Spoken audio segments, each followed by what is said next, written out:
parce que daf seem ñoo xam ne ni président moo leen nommé directement mooy membre yi ñi nga xam ne ni aussi président moo leen nommé ñu ngi xool est-ce que ñooñu sax président du mettre fin à leur fonction en attendant. waaw d'abord sous réserve nga vérifier quoi. En tant que journaliste. Je pense que président Assemblée nationale génne na benn note di dëggal ni ñoom le 11 nañuy recevoir Ousmane Sonko pour déclaration de politique générale que ñoom ils n'acceptent pas. ah non man gisuma loolu de. waaw après ngeen vérifier ko. pourtant note bi mujjee génne dafa rectifier. note bi mujjee génne. dafa rectifier ne ils ont pris ak ba pare ne dañuy respecter datu bi nga xam ne moom le président de la République joxe. mu nekk le 13. mu nekk le 13 mujjee génne rectifier ko. ok d'accord loolu yaakaar naa ne def nañ tey réunion de bureau. président bu mu jotee lettre président bi moom moo ñu ko liiral.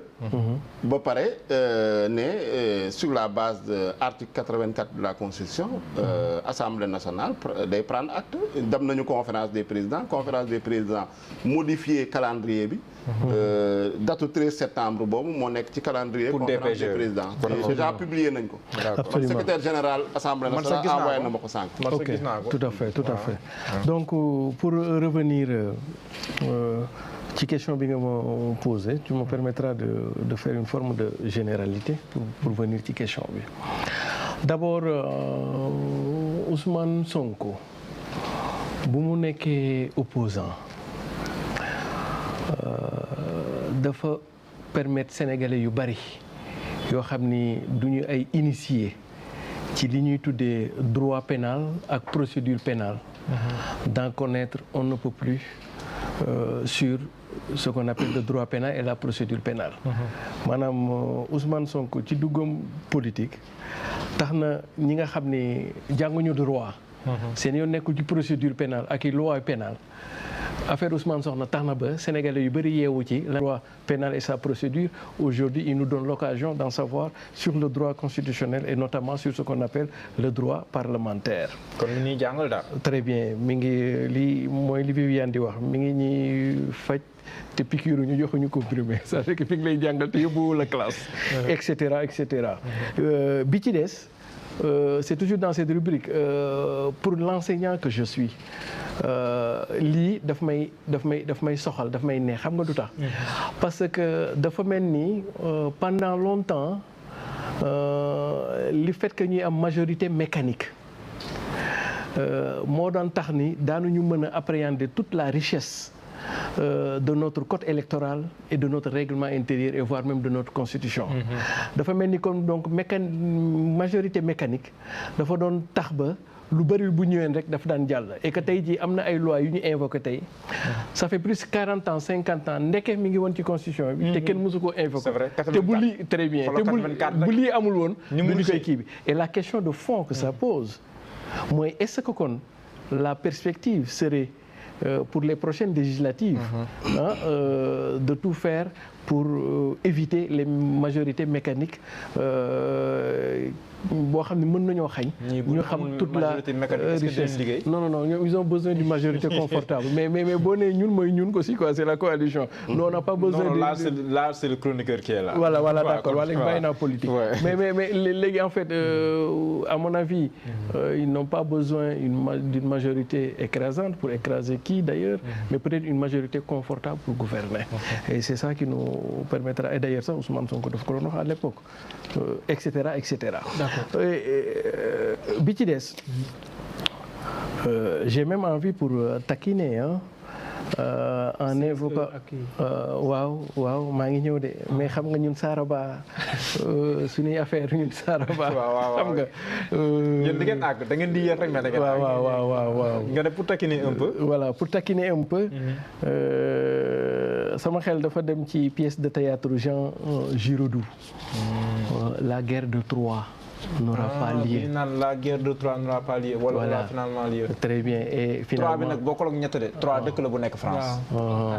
TR.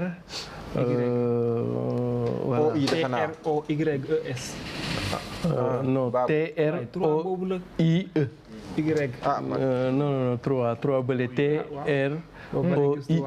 man de du ma wax. yow bi nga wax noonu beneen ville la quoi. bu nekk sax Ligue 1 moo tax ma gën koo xam. absolument xam nga Jean Giraudoux dafa texte boobu yaa ngi koy jàng première. jum terminal. dafa bind benn pièce de théâtre en 1935. pièce de théâtre boobu su ñu ko xoolee ba ci biir l'acteur principal Paris. qui était le frère de Hector. dafa enlever Hélène. waaw mu mel ni tey jii Ousmane Sonko doomu ndey Diomaye Faye dafa enlever Aminata Mbengue Ndiaye enlever Abdoulaye Daouda Diallo war a dem enlever ci nag le président de l'Assemblée comment il s'appelle Amadou Mame Diop et donc peut-être que c'est la trame de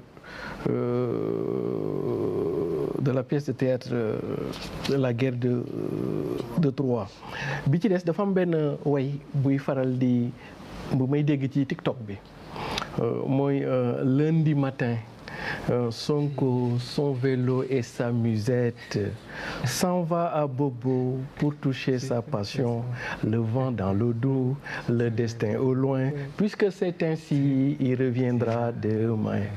mais dama bëgg dëpp way bi nag su ma koy dëpp dama naan mercredi 11 septembre au petit matin Sonko et sa DPG ça va à l'Assemblée nationale pour se faire insulter et calomnier les députés de Benno Bokk Yakaar sur le dos, la dissolution de l'Assemblée au loin. Puisque c'est ainsi, Sonko n'ira pas. xam nga en fait c'est une manière de dire ni nga neex baat mën a woy artiste sax nag artistique mais nag ma di fàttali ma ko boobar mais ma ko boobar wër na yàlla war nga ma fàttali mais finalement le 13 lay dem nag le 13 waaw mais xam nga en réalité là on est dans le champ politique en fait. On n'est plus dans le champ étatique gouvernance. Or su ñu nekkee dans le champ politique, on est dans le champ de la stratégie et des manœuvres. Dès lors que ñu jàpp ne assemblée bi probablement à 98-99% dañu koy tas. Kon donc lan moo war a tax député yi fa nekk ne bëgg coûte que coûte premier ministre ñëw defal leen déclaration de politique générale boo xam ni ñoom ca la ñuy wax yooyu amalu leen benn njariñ fondamentalement parce que assemblée bi dañ koy kii kon donc dafa mel ni comme si dañuy invoquer pour mu ñëw li ñu naan këppatal wala ndigg sërëx dañu ko bëgg woo mu ñëw non pas pour ñu wax ak moom ci contenu déclaration politique générale ak fan la jëmee kii bi mais peut-être ñu dugg ci leneen xam nga léegi nag loolu daf ñuy delloo kajooru démb. xam nga day mel ni diggante njulli ak selbe. xam nga Olof Njaay ca kajooru démb. bu ñu la dugalee néegu góor. Olof dëgg pire danaan bu ju la téegalee ba pare. loolu du saaga mooy bu ñu duggee ndéegu góor. Kajoor nag moom danañ faral di wax ni njulli de ku ko téegal ba pare war koo bàyyi mu mën a kasak nag xanaa. ndax kasak bu guddee ba guddi 8 heures lay commencer bu ñu reeree ba pare mais bu soree ba sori peut-être que 20 heures. la fay jeex mais ci li nga ma wax nii mais est-ce que dinañu àgg déjà le 13 loolu mooy si on sait que le président dina programme 13 ba pare disul si diggante bi loolu nga foog ne du doon erreur politique. waaw xanaa kañ non xam nga léegi du doon erreur politique parce que pour man erreur politique bi dafa ne commencé na lu yàgg Pastef dañu def. Wala le président de la République dañu def benn mauvaise appréciation politique boo xam ni moo leen indil ci problème yi ñu dugg yi yëpp. muy pour man dans les 3 premiers mois les 100 jours le président dafa waroon organiser référendum xam nga lu tax parce que référendum daf la doon permettre lu bari loo war a mën a lijjanti. nga lijjanti ko même bu fekkee sax da nga ciy jaay doole ma jox la benn exemple référendum par exemple boo ñëwee indi sa constitution bu bees da leen mën a permettre d'office ces deux institutions yi nga éliminer ko d'office soxlaatul sax leneen. même affaire assemblée nationale coow li yow bu la neexee ci référendum nga ni assemblée nationale bu xasee ba def 20 mois dañu koy dissoudre et cetera li nga bëgg a def parce que boobu tu as le vent en poupe. mais est-ce que koppar organiser référendum mi ngi fi woon. non si parce que xam nga on était prêt même à organiser un second tour s'il y a lieu. et ci comme li ñaan faut battre le fer quand il est chaud. parce que bu ñu amee benn régime bu bees biy ñëw mu ñëw dans une forme de révolution démocratique et électorale ñëwuñu ci forme boobu loo bëgg a def da nga koy def parce que le génie du peuple sénégalais avait montré qu'on était un grand peuple et qu'avec un régime bi ñëw loo soxla sa élection xaalis mën nañ ko organiser et pour man nag erreur d'appréciation politique boobu mooy topp le régime en place parce que dafa am affaire yoo xam ni période ba nga ca nekkee nga ko waroon def mais fi mu toll nii ils ont laissé du temps ba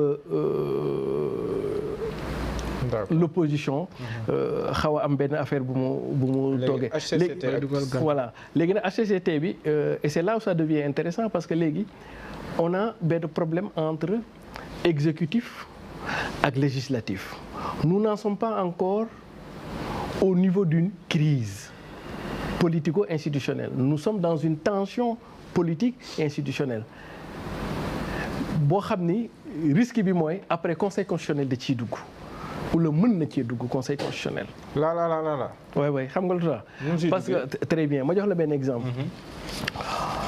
ñi ngi ci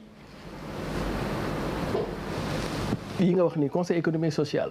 yenn membres yi dañ leen a nommé et cetera. en l'absence du président de la conseil économique et social.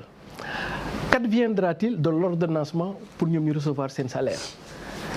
est-ce que comprendre est-ce que ñooñu le fait que seen président nekkatu fa dafay am benn incidence bu muy jouer non pas sur les travailleurs mais sur les membres est-ce que dinañ mën a jot seen salaire. mais loolu est-ce que conseil constitutionnel moo koy régler. waaw non c'est-à-dire bu ma nee constitutionnel mooy justice quoi.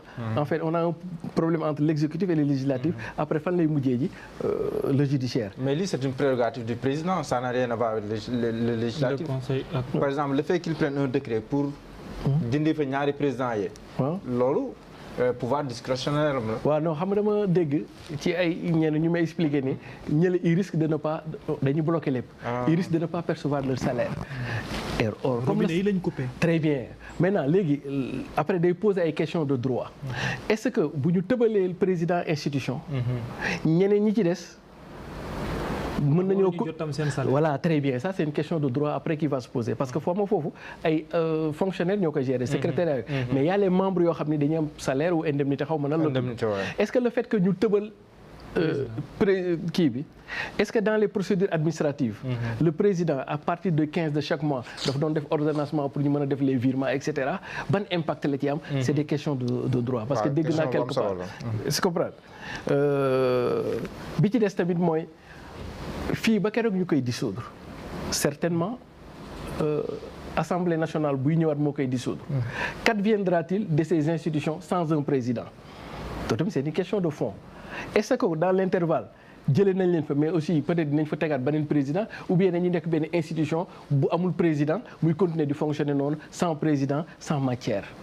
loolu tamit c'est une question de fond. Bonne question. Très bien le moo tax ma ne la après crise bi.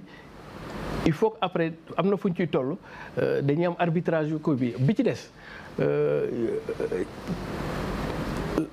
bon c'est une question sax pour alimenter par rapport à la doctrine mais je pense que Ayib répondre na ko c'est-à-dire que si les deux pouvoirs sont d'égale dignité là c'est l'enseignant qui parle si les deux pouvoirs sont d'égale dignité même si il y a une préséance de l'exécutif parce que le président de la République clé de voûte est-ce que l'organisation de l'agenda interne à l'Assemblée nationale est du ressort du pouvoir exécutif?